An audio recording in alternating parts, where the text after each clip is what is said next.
Mr. Crowley.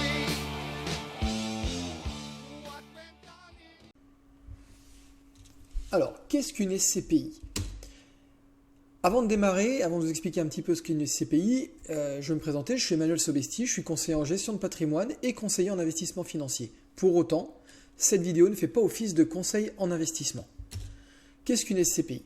Une SCPI, c'est une société civile de placement immobilier. C'est un placement immobilier locatif, mutualisé entre différents investisseurs sur plusieurs biens, des bureaux, des commerces, des habitations. Une société de gestion va acquérir et gérer les biens immobiliers pour le compte de la SCPI. Chaque associé ensuite va percevoir les loyers en fonction du nombre de parts dont il est propriétaire.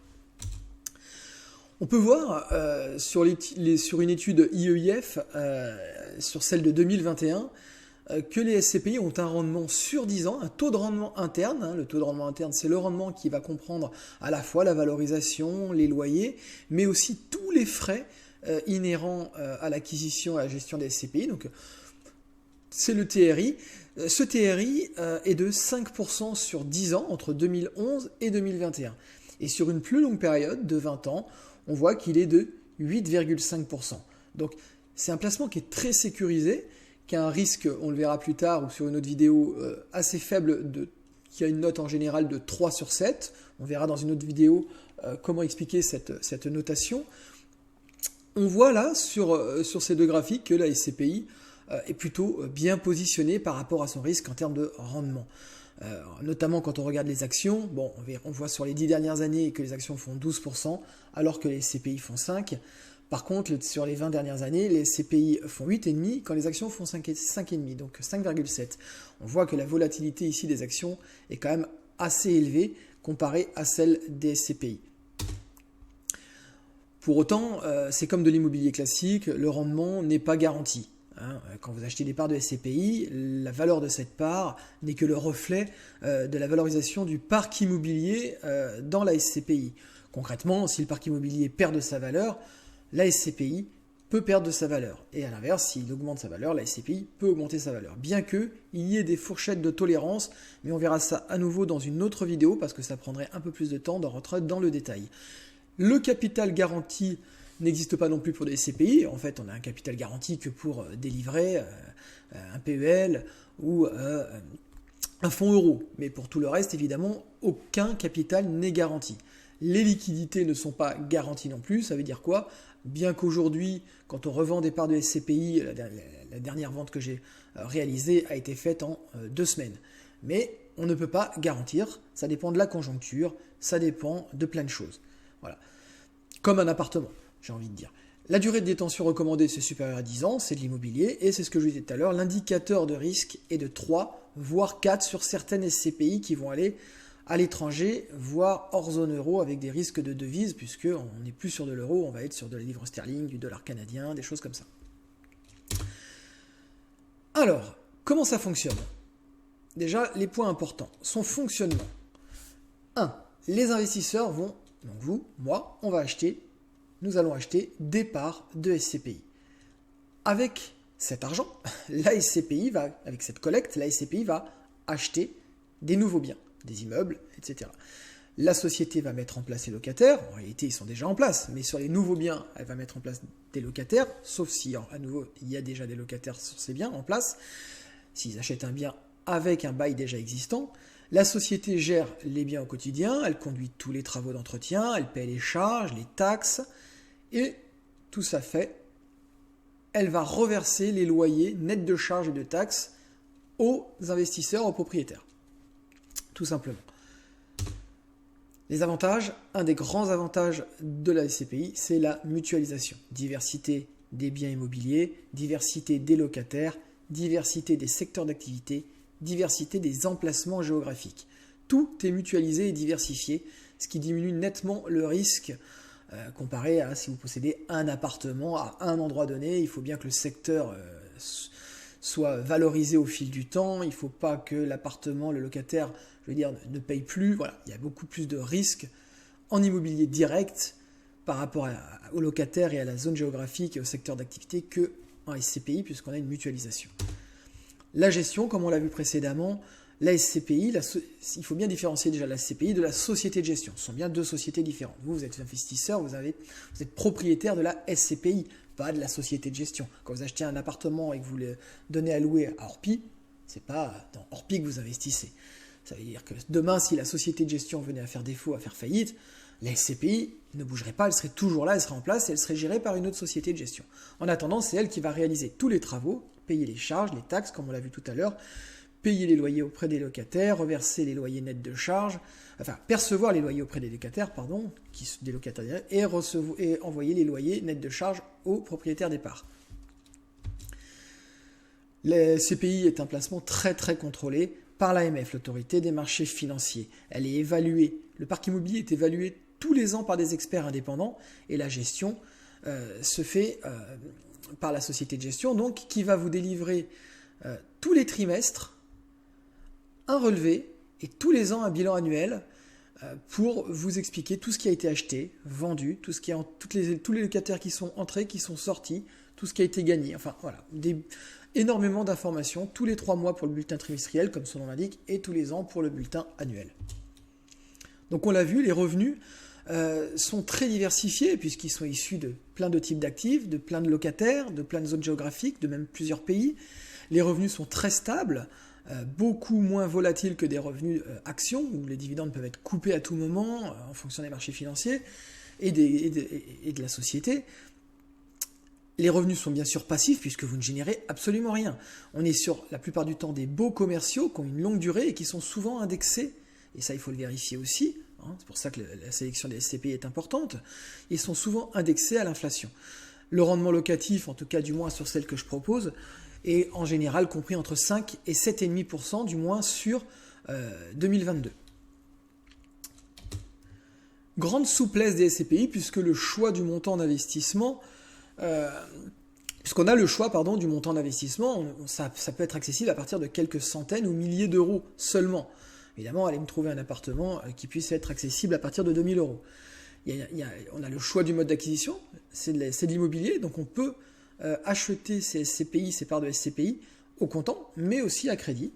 Choix de la périodicité, alors évidemment, on peut choisir une SCPI qui va, versement unique ou versement programmé, c'est-à-dire qu'on va soit investir une fois sur une SCPI, 50 000 euros par exemple, 10 000 euros, 5 000 euros, soit on va mettre en place un versement programmé, c'est-à-dire qu'on va mettre le ticket d'entrée, qui peut être de quelques centaines d'euros, quelques milliers d'euros, et ensuite on va tous les mois être prélevé pour acheter des parts de SCPI, 50 euros, 100 euros, 200 euros, le montant qu'on choisit, il n'y a pas de limite.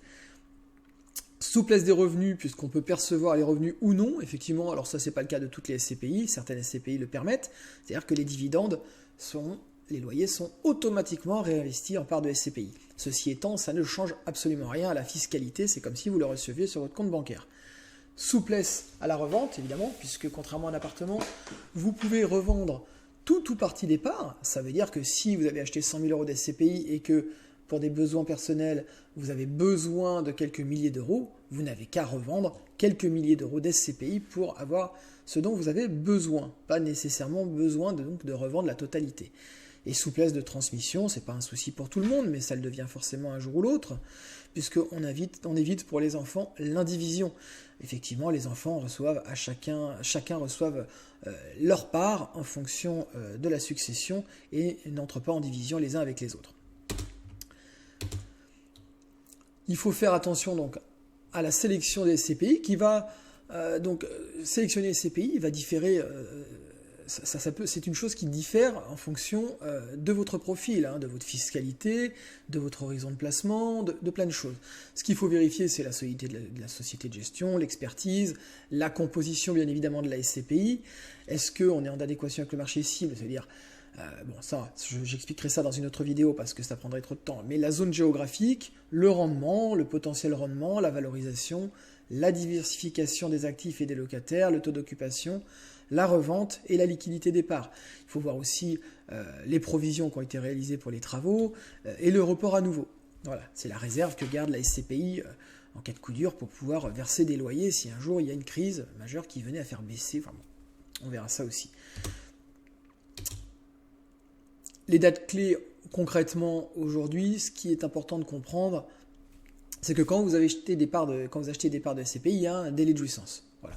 Qui est, alors là on a mis de 6 mois dans le graphique, mais qui est en réalité de 3 à 6 mois en fonction des SCPI. Délai de jouissance, ça veut dire que vous achetez la part, si le délai de jouissance est de 3 mois, vous percevez les revenus uniquement 3 mois plus tard. Ces revenus peuvent être mensuels ou trimestriels, ça dépend des SCPI.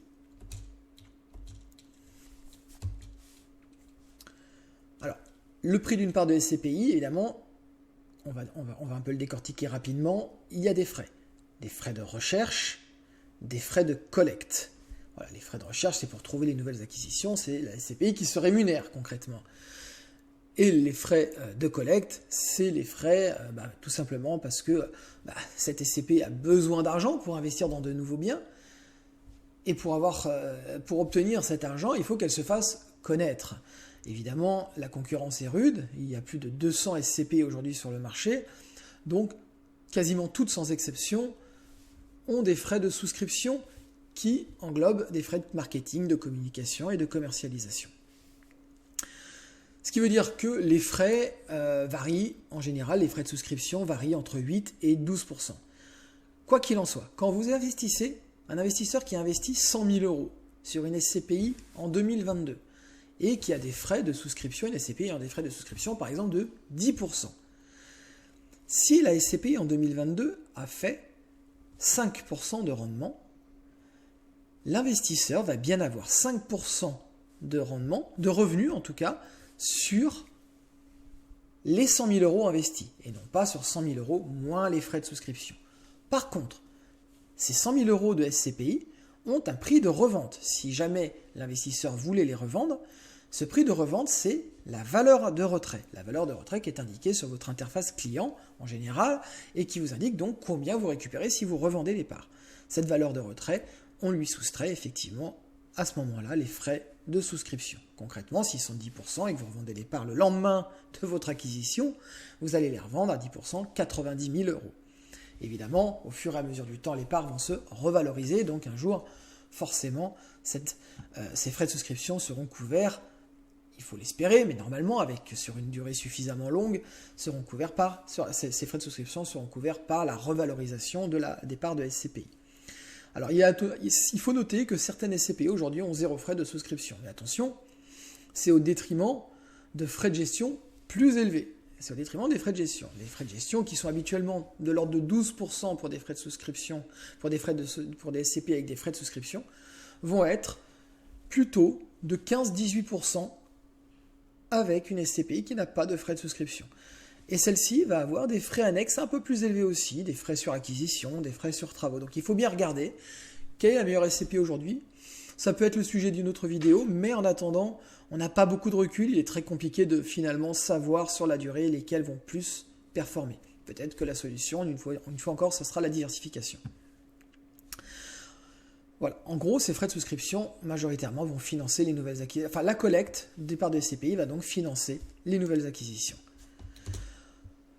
Voilà. Pour finir, on parlait tout à l'heure des bulletins annuels, des bulletins trimestriels. Ces bulletins vont donc vous informer sur énormément de choses. Les bulletins trimestriels peuvent faire une dizaine, quinzaine de pages, un peu plus.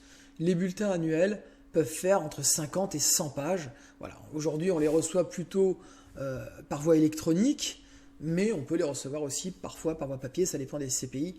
Mais je ne sais pas si c'est encore possible, ça il faudra vérifier. En gros, après on voit des graphiques qui sont assez récurrents dans les plaquettes commerciales, les plaquettes contractuelles et les bulletins. On y voit en général sur une SCPI, ça par exemple, je ne sais pas quelle SCPI j'ai pris, mais le nombre d'immeubles, le nombre de locataires. Là dans l'exemple, on a 50 immeubles dans cette SCPI-là, on a 114 locataires. La durée de moyenne des baux est de 7,36 années. Voilà, on voit tout un tas d'informations. Là, on est sur du Coram apparemment, 53% au Royaume-Uni. Voilà. On voit la diversification dans les pays. Celle-ci est assez moyennement diversifiée. C'est un des reproches que je lui fais aujourd'hui. On voit le taux d'occupation physique et le taux d'occupation financier. Le taux d'occupation physique, c'est les mètres carrés qui ne sont pas loués. Le taux d'occupation financier, c'est la perte financière. On peut avoir tout un immeuble qui n'est pas loué. Si celui-là a un rendement très faible, il y a moins d'importance qu'un autre immeuble qui ne serait pas loué avec un rendement très fort. En gros, le taux d'occupation financier est plus important finalement que le taux d'occupation physique. Voilà, on voit tout un tas d'informations, on voit les acquisitions, mais ça, c'est des petits graphiques, après on voit ça. On voit ça sur une dizaine, quinzaine de pages pour le bulletin trimestriel, comme je vous disais, et plus de 50 pages souvent sur les bulletins annuels. Voilà. Si vous voulez aller un peu plus loin, je vous invite donc à me recontacter en vous connectant à mon site internet, sepia-investissement.fr. Vous trouverez le lien un peu plus bas dans la description. Sur ce site, vous pourrez soit me contacter directement, soit vous inscrire à la newsletter, soit prendre un rendez-vous qui durera 15 à 30 minutes grand maximum, je vous rappelle par téléphone. Voilà, si la vidéo vous a plu, je vous invite à mettre un petit pouce, à mettre un petit commentaire et à vous abonner si vous voulez être au courant des prochaines vidéos. Je vous remercie et je vous souhaite une très bonne journée, une très bonne soirée et à très bientôt. Mr. Crowley.